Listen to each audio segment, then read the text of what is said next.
When I originally came up with the idea for The Fall, I pitched it as a 12-part story. As a starting point, it seemed to me that it could easily run for 12 parts.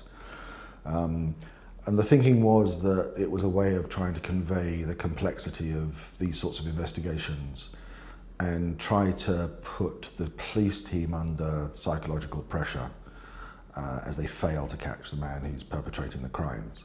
I think it represents the fulfillment of some of the ideas I had right at the beginning, some of the themes that I set running that could not be fully explored in season 1 are explored further in season 2. So I hope that some of those, both the psychology of the two principal characters particularly, I mean the psychology of all the characters I hope, but particularly of course Gibson and Spector. The second season with 6 more parts gives me the opportunity to explore their psychology in greater depth. I've been watching you with interest. Have you? We're very alike, you and me. Oh, I don't think so. Both driven by will to power, a desire to control everything and everyone. Obsessive, ruthless, living and breathing moral relativism. It's just you're bound by conventional notions of what's right and wrong, and I'm free. How are you free? You're a slave to your desires. You have no control at all. You're weak, impotent. You think you're some kind of artist, but you're not. If you identify who the perpetrator of the crimes is from the very beginning, where's the interest? And for me, the interest was always twofold, really. One was the idea of watching the police struggle to stop this person. So I had in mind that game where it's warmer, warmer, colder, colder, hot, hot. You know, are they getting closer? Are they moving away? I thought that might interest the audience. It's a kind of built-in dramatic irony that the audience know more than the police know. But equally, there was this opportunity. I mean, two things. One was to dignify the victims of these sorts of crimes by spending time with them and giving them a full voice, I thought, both them and their relatives.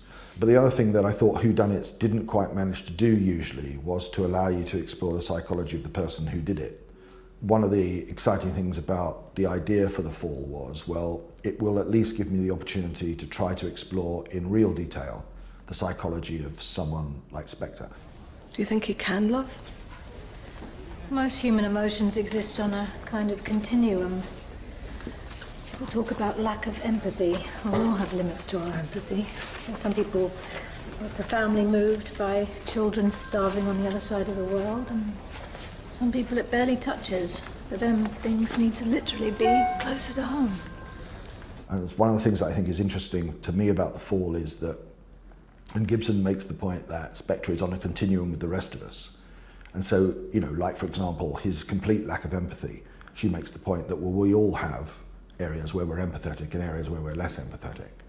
And so one of the things I'm trying to present in The Fall is to kind of make people, like you said, think about your own history, your own character, your own psychology, in the light of the events of The Fall. It's always the case with drama, but a sense of place is a very important thing. A sense of time and place will inform the way your characters behave. And I hope that we've developed that in the second season as well. I hope that I've been able to use a little bit more of the Northern Irish history as it percolates its way through certain characters and certain characters' experiences. You know, for example, the character that John Lynch plays, who presumably has, you know, more or less 30 years in the police force under his belt, has been scarred, I think, by some of the things that he's been through and seen. Being in Belfast now, it's really hard to get your head around the carnage of the Troubles, actually.